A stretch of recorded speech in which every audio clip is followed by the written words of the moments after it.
Assalamualaikum warahmatullahi wabarakatuh. Alhamdulillah, wassalatu wassalamu ala rasulillah Nabina Muhammadin sallallahu alaihi wasallam wa ala alihi wa mawala. Faqalallahu ta'ala fil Qur'anil Karim, ittaqullahu haqqa tuqatihi ila wa antum muslimun. Oke, mat sore para sedulur YouTube, ketemu lagi dengan saya Agung Wijanarko. Jadi para sedulur, seperti biasa di sore hari ini saya pengen ngajak para sedulur-sedulur saya, sobat-sobat saya, teman-teman saya yang sudah subscribe dan join di kanal YouTube saya ini untuk ngobrol-ngobrol santai seputaran hal-hal yang bersifat religius. Jadi teman-teman, kemarin di konten-konten sebelumnya saya ngajak teman-teman ngobrol tentang Dajjal, dari di mana Dajjal itu akan muncul, area di mana Dajjal akan muncul, dan siapa-siapa saja ya yang akan mengikuti Dajjal. Begitupun juga apa sih kendaraannya yang digunakan Dajjal untuk mengelilingi dunia bumi nanti. Nah itu yang kemarin ya teman-teman. Nah ini di pertemuan kali ini kita akan ngobrol-ngobrol santai seputaran para pengikut Dajjal ya. Jadi udah saya ceritakan di konten sebelumnya bahwasanya Dajjal adalah fitnah terbesar dalam sejarah umat manusia dari zaman diciptakannya Nabi Adam alaihissalam sampai yaumil akhir nanti, itu yang memang diberitakan oleh Nabi Muhammad SAW dalam hadisnya. Dan teman-teman, Dajjal ini akan khuruj ya, akan muncul di kalangan manusia di akhir zaman nanti. Dan kita sekarang memang tampaknya mulai menduga-duga posisi kita saat ini, hari ini di bulan Februari 2024, posisi kita ini sudah masuk di fase akhir zaman, bukan gitu kan. Nah kalau kita lihat kemarin saya ceritakan bahwasanya Dajjal itu akan muncul di area Khurasan, region Khurasan, yang mana Khurasan itu terbagi di beberapa tempat, karena memang posisi region Khurasan itu posisinya di perbatasan antara Afghanistan, Turkmenistan, Iran, dan Pakistan teman-teman. Kemarin yang saya bahas itu adalah provinsi Khurasan yang ada di Iran, karena memang dikatakan Dajjal nanti akan muncul dari provinsi Khurasan, yang Masya Allah ya, Khurasan itu sebenarnya provinsinya, wilayahnya indah banget, pemandangannya indah banget dan masih alami, luar biasa pemandangannya gitu kalau kita lihat.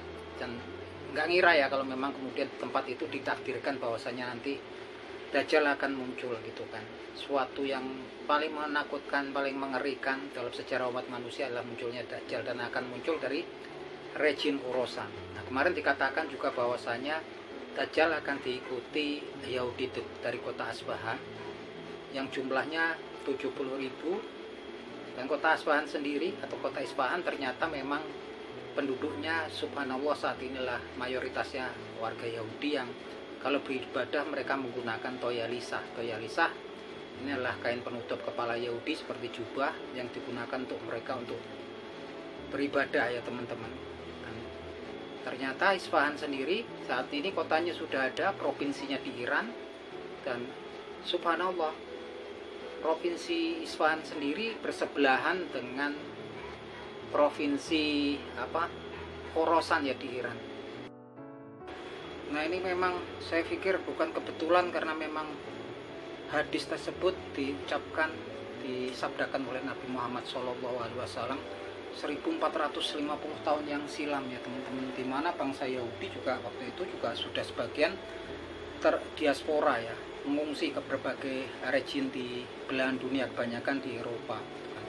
Pada zaman Nabi Muhammad juga karena mereka banyak mengkhianati perjanjian dengan kaum muslimin, bahkan bersekutu dengan kaum kafir Quraisy Mekah untuk mengepung Nabi Muhammad bersama para sahabat di Madinah. Mereka pun akhirnya juga diusir dari sekitaran kota Madinah.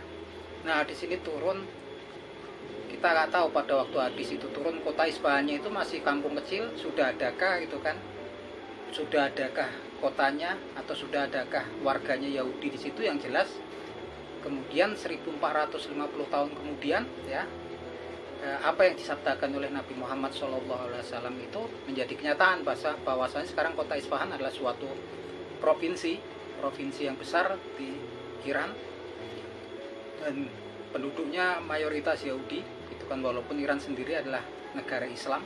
Islam Syiah ya alirannya itu. Yang jelas di sana kita nggak tahu, di kota Isfahan juga Yahudinya kabarnya juga kalau kita lihat banyak sinagog di sana ya, dan orang Yahudinya banyak di situ mayoritas gitu kan. Dan lebih mengejutkan lagi bahwasanya Isfahan sendiri bersebelahan dengan provinsi Khorasan yang ada di Iran, yang mana di hadis yang lain juga disebutkan bahwasanya nanti Dajjal selain diikuti oleh Yahudi Isfahan gitu kan, mereka akan diikuti oleh suku-suku dari bangsa Turk ya, yang mukanya seperti tameng gitu kan, yang dilapisi kulit. Di sini disebutkan oleh sahabat Amr bin Taghlib radhiyallahu anhu yang mendengar mengatakan bahwasanya Rasulullah Shallallahu Alaihi Wasallam berkata yang bunyinya sebagai berikut: Bismillahirrahmanirrahim, min asroti sa'ah angtuqatilu qaumam i'rada wujuhi ka'anna wujuhahumul majanul mutraqah. Jadi salah satu daripada tanda-tanda akhir zaman itu adalah kalian nanti akan memerangi ya, orang muslim akan memerangi suatu kaum gitu kan, yang wajahnya lebar ya, ka'anna wujuhahumul majanul mutraqah. Jadi seperti bahwa kemudian seakan-akan wajah mereka itu majanul mutraqah, seperti tameng yang dilapisi kulit. Nah ini memang di beberapa hadis yang lain juga disebutkan bahwasanya di akhir zaman nanti nggak akan datang akhir zaman kecuali kemudian orang-orang Islam, orang-orang Muslim akan berperang dengan suku Turk ya. Suku Turk ini pengertiannya yang sempit, bukan orang Turki saja ya. Ternyata suku Turk ini adalah yang suku-suku yang mendiami Asia Tengah, dan kebanyakan mereka ini blasteran ya teman-teman.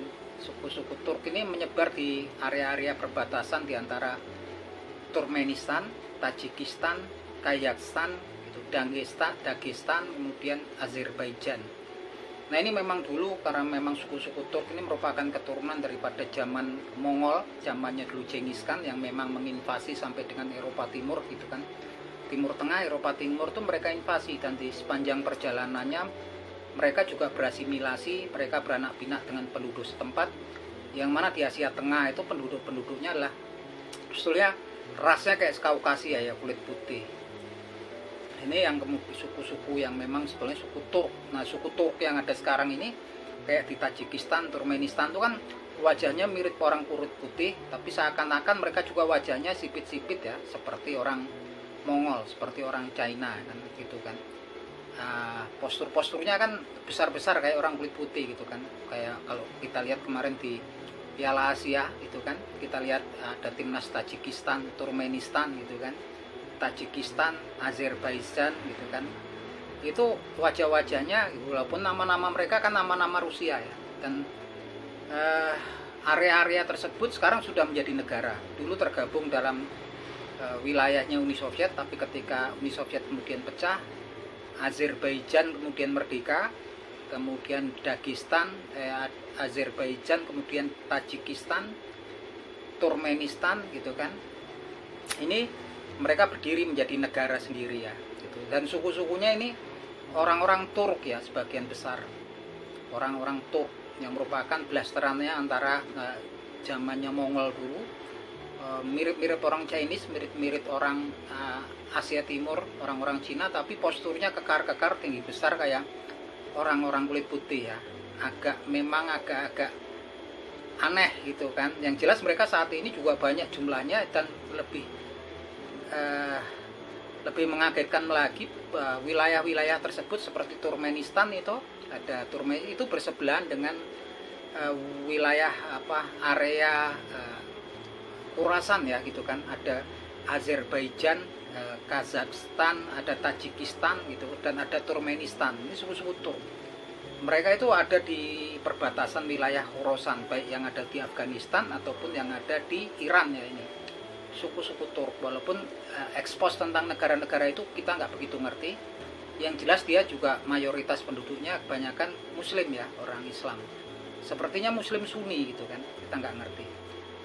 Yang jelas ya nggak aneh lagi gitu, bahwasanya di hadis juga kan dikatakan bahwasanya akan muncul di rejim Khorasan dan kemudian diikuti oleh Yahudi di Isfahan. Ini kan wilayah di Iran yang notabene Iran itu penduduknya mayoritas adalah orang Muslim, aliran Syiah ya. Tapi kalau kabarnya kalau suku-suku di Tajikistan, Kazakhstan, Azerbaijan gitu kan, Turkmenistan nih agamanya Islam. Islamnya tampaknya kebanyakan Sunni ya, walaupun juga di kota-kota besar seperti di Azerbaijan gitu kan, itu orang Yahudinya juga ternyata banyak teman-teman, orang Yahudinya banyak. Nah ini kita nggak ngerti gitu bahwasanya nanti Dajjal itu ternyata diikuti oleh 70.000 Yahudi Isfahan yang mereka menggunakan toyalisa, dan juga dikatakan mereka akan diikuti oleh suatu kaum yang wajahnya mirip dengan tameng yang dilapisi kulit. Ya kalau kemungkinan besar kalau Dajjal yang muncul di wilayah Khorasan, provinsi Khorasan Iran, ya kemungkinan yang paling dekat itu wilayahnya itu ya Tajikistan ya, dan kebetulan sukunya suku Turk. Bahkan tadi di hadis tadi ya yang diceritakan oleh Amr bin Taglib gitu kan, yang diriwayatkan Amr bin Taglib bahwasanya min asroti sa'ah itu kan salah satu daripada tanda-tanda akhir zaman, dekatnya hari kiamat gitu kan, antukotilu kalian akan memerangi kauman i'rada wujuhi ka'anna wujuhahumul majanul mutraqah. Kalian akan memerangi suatu kaum yang wajahnya lebar gitu kan, dan seakan-akan wajah mereka itu seperti tameng yang dilapisi kulit. Itu ulang lagi ya gitu kan. Yang diberitakan adalah suku-suku Turk gitu kan.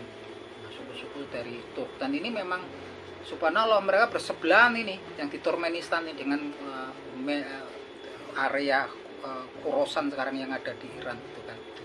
Apalagi yang bikin teman-teman ragu ya tentang hadisnya Nabi Muhammad SAW. Tentunya nggak ada lagi, ini benang merahnya udah ngumpul semua nih.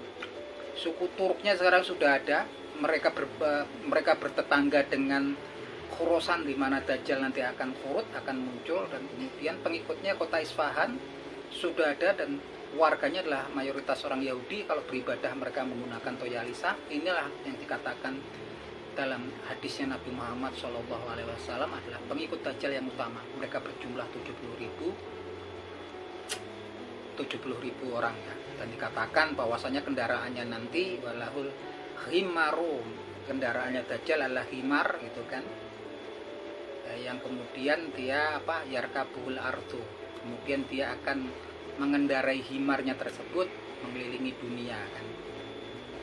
Dan kemudian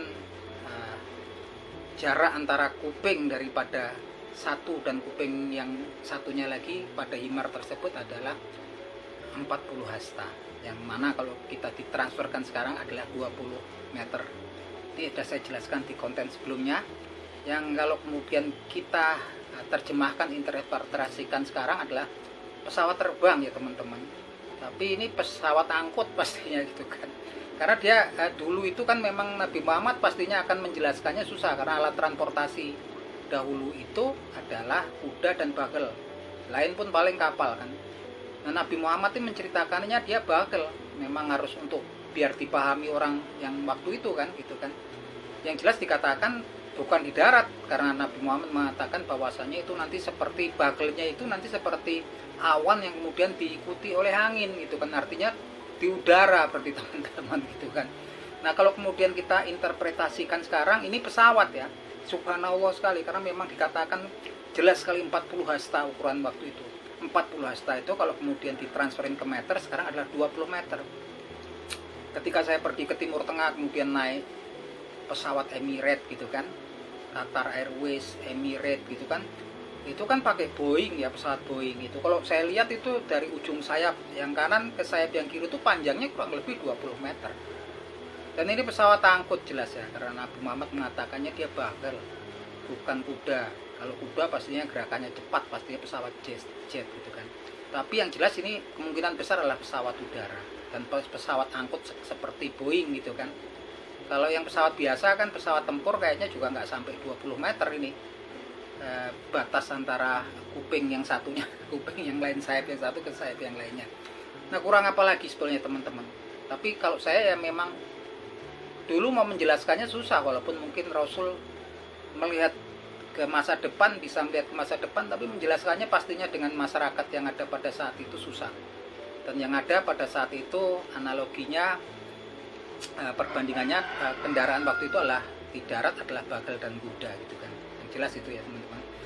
Yang jelas sekarang memang kota Isfahannya sudah ada, penduduk Yahudinya juga sudah ada, rejim Khorasanya juga sudah ada, kemudian negara-negara yang penduduknya adalah orang Turk yang wajahnya seperti dikatakan seperti tameng dilapisi kulit sudah ada.